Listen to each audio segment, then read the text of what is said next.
नेपालको राष्ट्रिय दण्ड संहिता 2017 को दफा 219 2 मा तोकिएको जुन कुनै पनि व्यक्तिले कुनै पनि महिलाको सहमति बिना वा 18 वर्षभन्दा मुनिको बालिकासँग सहमति लिएरै पनि यदि उसले शारीरिक सम्पर्क राख्छ भने त्यसलाई जबरजस्ती करणी ठहरिनेछ भनेर चाहिँ दफा 219 मा लेखिएको छ। नमस्कार दर्शकवृन्द, स्वागत छ कला बजार नेपालमा। नेपाली चलचित्रको बजारमा रिलिज भएका नयाँ फिल्महरूको बारेमा जानकारीमूलक सामग्री समेटिएको फेरि अर्को भिडियो लिएर हामी आइपुगेका छौँ र आज हामी तपाईहरु समक्ष नेपाली चलचित्र आउट ल दफा 219 को बारेमा चर्चा परिचर्चा गर्नेछौँ। चलचित्र आउट ल दफा 219 लाई विकी महर्जनले निर्देशन गर्नुभएको र यसलाई विकी महर्जन र दीर्घ धामीले लेख्नु भएको। यो फिल्मलाई नवीन गुरुङले छायाङ्कन गर्नुभएको छ र साहिल खानले यसको सम्पादन गर्नुभएको छ र यो फिल्ममा प्रोड्युसरहरू अमित अग्रहरी र निशा गाइडे हुनुहुन्छ। क्राइम एक्सन जान्रमा बनेको चलचित्र नेपालको राष्ट्रिय दण्ड संहिता 2017 को दफा 219 2 मा तोकिएको जुन कुनै पनि व्यक्तिले कुनै पनि महिलाको सहमति बिना वा 18 वर्षभन्दा मुनिको बालिकासँग सहमति लिएरै पनि यदि उसले शारीरिक सम्पर्क राख्छ भने त्यसलाई जबरजस्ती करणी ठहरिनेछ भनेर चाहिँ दफा 219 मा लेखिएको छ। यदि त्यसो गरिएको पाइएमा चाहिँ त्यो दफा अनुसारको चाहिँ दण्ड सजायहरूको व्यवस्था पनि गरिएको छ। द आउट ल दफा 219 मा चाहिँ यो जुन राष्ट्रिय दण्ड संहितामा तोकिएको समेटिएको जुन लेखिएको जुन दण्ड सजाय छ, जुन नियम कानुन छ, त्यसलाई चाहिँ फलो नगरिकन, त्यसलाई चाहिँ नमानिकन आफ्नो तरिकाले आफ्नो ढङ्गले आफूलाई जुन सही लाग्छ अपराधीलाई चाहिँ सजाय दिने तरिका, त्यही तरिका चाहिँ अपनाउनु पर्छ भनेर चाहिँ यो फिल्मको मुख्य पात्रले चाहिँ त्यो बाटो अपनाएको छ।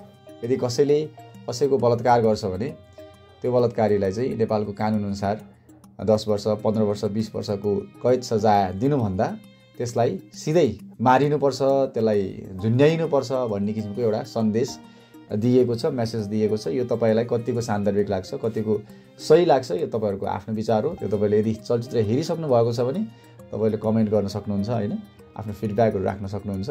जसरी देशमा समाजमा तपाईको बलात्कारको घटनाहरु बढिरहेको छ हैन, अझै भन्नुपर्दा 18 वर्षभन्दा मुनिको बालिकाहरूलाई चाहिँ बलात्कार गरेको चाहिँ घटनाहरुको समाचारहरु हामीले दैनिक सुनिरहेका हुन्छौँ, पढिरहेका हुन्छौँ हैन, समाचारहरुमा देखिरहेका हुन्छौँ।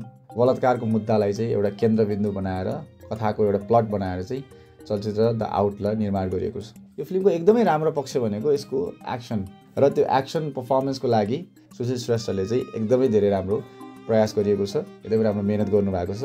उहाँले आफ्नो बडीको ट्रान्सफर्मेसनदेखि लिएर हैन, मार्शल आर्ट्सको तपाईको ट्रेनिङदेखि लिएर सबै कुराहरुमा उहाँले धेरै नै मेहनत गर्नुभएको छ। र त्यसपछि यो फिल्ममा अर्को राम्रो पक्ष भनेको यसको सिनेमेटोग्राफी हो। धेरै मुभिङ शटहरु भएको हुनाले, धेरै कम्प्लेक्स शटहरु भएको हुनाले चाहिँ तपाईको सिनेमेटोग्राफीको लागि एकदमै डिफिकल्ट हुन्छ त्यो खालको काम गर्नलाई, त्यो खालको आउटपुट क्रिएट गर्नलाई। र सिनेमेटोग्राफरले आफ्नो एकदमै राम्रो तरिकाले चाहिँ आफ्नो जिम्मेवारी निर्वाह गर्नुभएको छ। त्यस्तै गरी चाहिँ एफपीबी अपरेट गर्ने जुन पाइलट हुनुहुन्छ उहाँको पनि काम मजाले देखिन्छ। स्पेशली क्लाइम्याक्स सिक्वेन्समा चेस सिक्वेन्सहरु सुट गरिएको छ ड्रोनबाट, एफपीबी ड्रोनबाट। त्यो चाहिँ हेर्दाखेरि तपाईको नेक्स्ट लेभलको देखिन्छ। यो फिल्मको अर्को राम्रो पक्ष भनेको कलाकारहरूको अभिनय हो। स्पेशली शिक्षा सङ्ग्रहलाको अभिनय एकदमै राम्रो लाग्यो मलाई। त्यस्तै गरी हेमान गुरुङ उहाँले गर्नुभएको पुलिस इन्सपेक्टरको जुन रोल गर्नुभएको छ, उहाँको अभिनय एकदमै राम्रो छ। उहाँको अभिनय मैले यो फिल्ममा पहिलो पटक देखिरहेको छु। नयाँ अनुहार भए पनि उहाँको अभिनय एकदमै परिपक्व अभिनय गर्नुभएको छ। ठाउँ ठाउँमा उहाँको सेन्स अफ ह्युमर पनि राम्रो छ, हामी दर्शकहरूलाई एक किसिमले हँसाएर पनि राख्छ हैन। फिल्ममा चाहिँ भिलेनको रोल गर्नुभएको छ सुमन भण्डारी, उहाँको पनि पर्फर्मेन्स बबालै लाग्यो। भिलेनमा हुनुपर्ने एउटा चाहिँ क्वालिटी उहाँको पर्फर्मेन्सबाट हामीले देख्न सक्छौँ हैन। भिलेन भइसकेपछि हिरोसँग चाहिँ टक्कर दिने एउटा भिलेन हुनुपर्छ, एउटा क्वालिटी हुनुपर्छ, लेभल हुनुपर्छ हैन, पर्फर्मेन्समा त्यो लेभलको दम हुनुपर्छ। र यो फिल्ममा सुमन भण्डारीको चाहिँ पर्फर्मेन्सले चाहिँ त्यो कुरा बिट गरेको छ। व्यक्तिगत रूपमा अलिकति इन्जोय नगरेको पार्टहरू पनि छन्। यो फिल्मको नराम्रो लाग्यो भनेको यसको न्यारेटिभ। द आउट ल भनेको अब जो मान्छे जसले चाहिँ नियम कानुन मान्दैन हैन, जो मान्छे नियम कानुन भन्दा पर छ। र दफा 219 ले के बुझाउँछ भन्दाखेरि चाहिँ कसैलाई जबरजस्ती करणी गरियो भने त्यसले चाहिँ विभिन्न किसिमको कैद सजायहरू भोग्नुपर्छ भन्ने कुरा हामीले दफा 219 बाट आउँछ। र यो फिल्ममा चाहिँ दफा 219 मा लेखिएको तोकिएको विषयहरू पनि खासै धेरै क्लियरिफाई गरिएको छैन फिल्मभित्र। दफा 219 भनेको के हो नै अधिकांश दर्शकहरूलाई थाहा छैन होइन। अलिकति लिगल कुराहरूलाई पनि एड गरेको भए स्टोरी अझै दमदार बन्थ्यो। त्यस्तै गरी फिल्मको अर्को अलि ल्यागिङ पोइन्ट भनेको चाहिँ यसको एडिटिङ हो। फिल्म फर्स्ट हाफमा एकदमै धेरै स्लो फिल हुन्छ। मेन मुद्दामा छिर्न नै टाइम लागिरहेको छ कि फर्स्ट हाफमा नै क्यारेक्टर इन्ट्रोडक्सनदेखि लिएर तपाईँको स्टोरीको बिल्डअपदेखि लिएर सबै कुराहरूले धेरै समय खान्छ। त्यही भएर अलिकति पेसेन्स नभएको हो कि जस्तो फिल गराउँछ दर्शकलाई होइन। पेसेन्स भएर हेरिराख्न अलिक गाह्रो भइरहेको हुन्छ। समग्रमा चलचित्र एज अ होल कुरा गर्नुपर्दा चाहिँ ठिकै बनेको छ। एकचोटि हेर्नको लागि दर्शकहरूले इन्जोय गर्छन्। यसको एक्सन सिक्वेन्सहरू, सुशील श्रेष्ठको ट्रान्सफर्मेसन होइन, बडीको ट्रान्सफर्मेसन, उसको प्रेजेन्टेसन, तपाईँको उसको औरा, थिएट्रिकल एक्सपिरियन्स गर्नलाई चाहिँ वान टाइम वाच चाहिँ पक्कै पनि हो।